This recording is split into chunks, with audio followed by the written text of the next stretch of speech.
Barry Allen was in my freaking Batcave yelling at me about like nonsense. You need to put him to that other one because that's the one that will.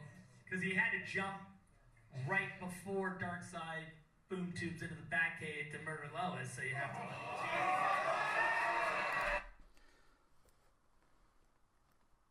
Ouch.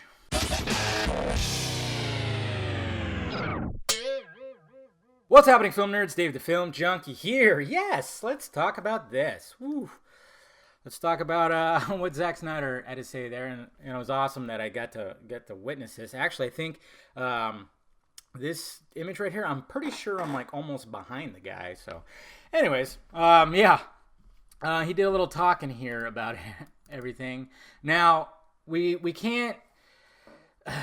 This was so weird about this. First off, it's very strange that when it came to the Q&A, there was not many questions about Batman vs. Superman. It was more, random questions, including a stupid fucking Spider-Man question. Whatever, but there were a lot of people that weren't happy about that. That's for damn sure. And then someone yelled out about the Wonder Woman theme. There's just, I don't know, some people just didn't, but he talks about first that, that him and Chris Terrio already had Justice League written before Batman vs. Superman came out, and then when the backlash that was BVS, Warner Brothers said, nah, you got to rewrite some shit. Then he goes on to talk about the time travel theory about you have two windows basically because, the Earth is rotating and, orbiting around the sun. So basically you have to be in that same spot. You have two chances to do it, I guess.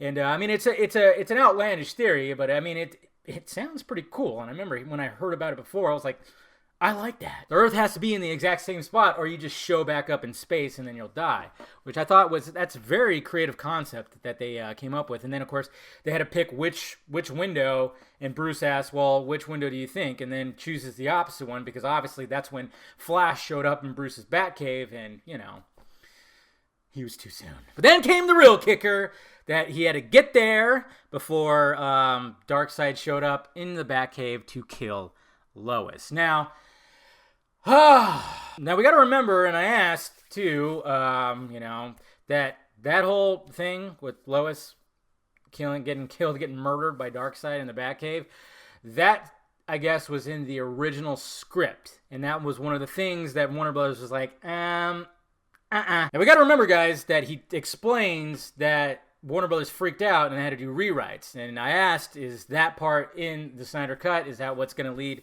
Superman to succumb to the anti-life equation? From what I've gathered, no, that's not in the Snyder Cut. But, it could have eventually gotten there. And, of course, Warner Brothers freaked out. I guess, a lot of people, of course, didn't really understand the nightmare sequence. So they were like, nah, you got to kind of rearrange that stuff. So they kind of went away from that, which, that's a shame. It hurts. It really does hurt. But we got to remember, guys, that if we were to see the Snyder Cut, most likely, from what I've gathered, that's not in there. It's not in the Snyder Cut. Now, maybe eventually it would have ended up in one of the other Justice League movies. But from what I gather, that's not in the Snyder Cut. I think that's one of the things that Warner Brothers said, no. Because I'm guessing that, a lot of people were like, what the fuck was up with that nightmare sequence and everything? And obviously they would tie to that. So I don't know how they rewrote it to still incorporate that nightmare scene because I'm pretty sure that was the case. I don't have those details quite yet. But I'm just saying that you would not see Lois getting killed by Darkseid in the Snyder Cut because, obviously it was very heavily Steppenwolf. We were only supposed to get like a tease of Darkseid, so that's definitely not in the Snyder Cut. So I'm just making sure that you guys know that. Doesn't mean we probably would have ended up seeing something. Lois probably would have died, or I don't know. Who knows? We know that eventually Batman dies, and Lois and Clark were gonna have a baby and name it Bruce. So maybe that was rewritten like that instead. Who knows? I don't know like the full details, but yeah, it sucks, guys. It sucks that.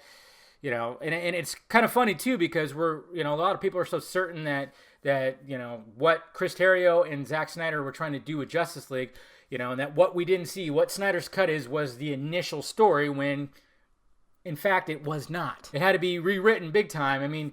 I'm sure there's a lot of story elements, and I've heard some things too. There is, some time travel stuff involved, and there's just things, little details that were left in there. But of course, major points, like for instance, Darkseid killing Lois, or something like that. Something to